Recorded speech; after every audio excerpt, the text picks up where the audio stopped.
Do you ever feel like no matter what you do, you're just tired? Not just a little sleepy, not just a late night fatigue, but that deep, constant exhaustion that sits in your bones. Motherhood is relentless. The expectations never stop. The tasks, the reminders, the small crises, they just keep coming. And it's not just the kids, it's the constant decisions we make every day, the tiny interruptions, the social media notifications, the never-ending headlines that feel heavier than ever. Some days it feels like being tired is the default state, and today I want to talk about why that is, how it happens, and how we can start to reclaim our energy without guilt.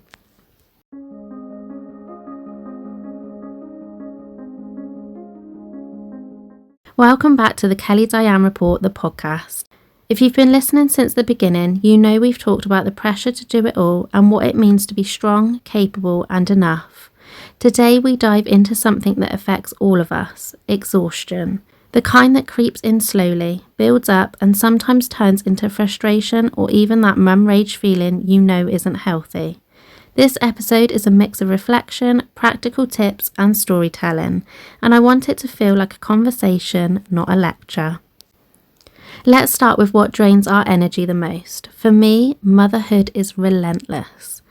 Every day has tasks I can't skip: meals, playtime, routines, cleaning, emotional support, teaching, loving, reminding, redirecting, the list goes on and on. And that doesn't even include the mental load, planning, organising, worrying, remembering.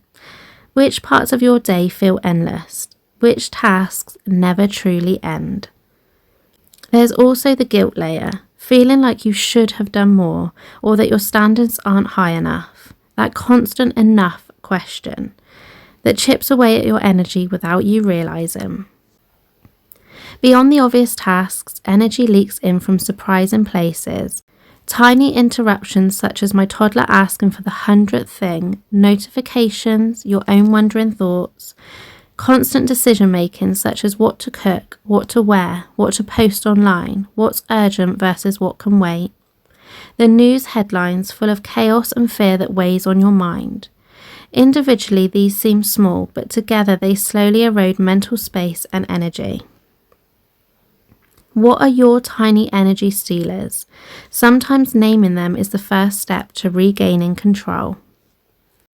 When fatigue builds without an outlet, it often turns into frustration, that feeling we sometimes call mum rage, the tightness in your chest, snapping over small things, feeling on edge. I've felt it many times, getting frustrated at something minor, immediately feeling guilty, knowing it's not healthy.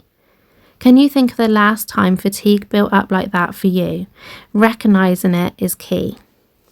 Last week, I felt that tight frustration rising. My toddler wanted a snack while I was trying to start a task. I felt my temper flare. I stopped, breathed, reminded myself exhaustion isn't failure, it's a signal.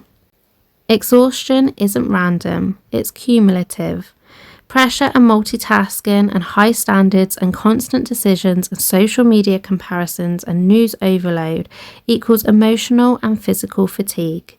And when we don't take time to recharge, we enter a cycle. Tired, frustrated, guilty, more pressure, even more tired, and so it goes round and round. Are you caught in this cycle too? Where does it hit hardest for you? Mornings, evenings, or throughout the day? I noticed that weekends weren't rest anymore. They became catch up on everything days, and by Sunday night I was more drained than Friday morning. So what can we do?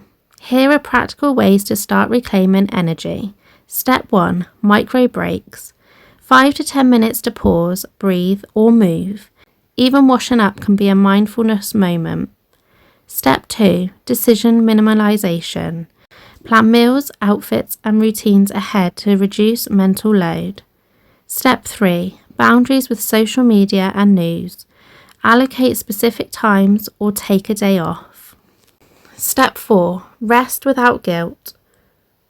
Recognizing that downtime is productive for your mental health. Step 5, physical movement. Exercise isn't just for fitness, it boosts energy and mood. Which of these could you realistically start this week? I started taking 5-minute breaks between tasks, just stepping outside, breathing, even closing my eyes. It's small, but it makes a huge difference. I want this podcast to be a place where we talk about these challenges openly. Share in the comments what drains your energy the most, how you cope, and little strategies that actually work.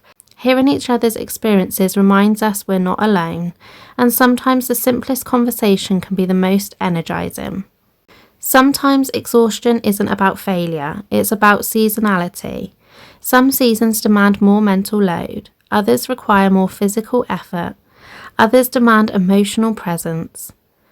Where are you in your current energy season? Which areas require more care and which can be temporarily eased? I realised that last November was a survival season for me. My priority was keeping us afloat and emotionally steady. Other areas could wait, and that's okay. Feeling tired doesn't make you weak. Feeling frustrated doesn't make you a bad parent or partner.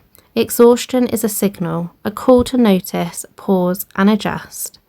What is your body or mind asking for today? Can you honour that need even in a small way? Thank you for spending this time with me on the Kelly Diane Report, the podcast.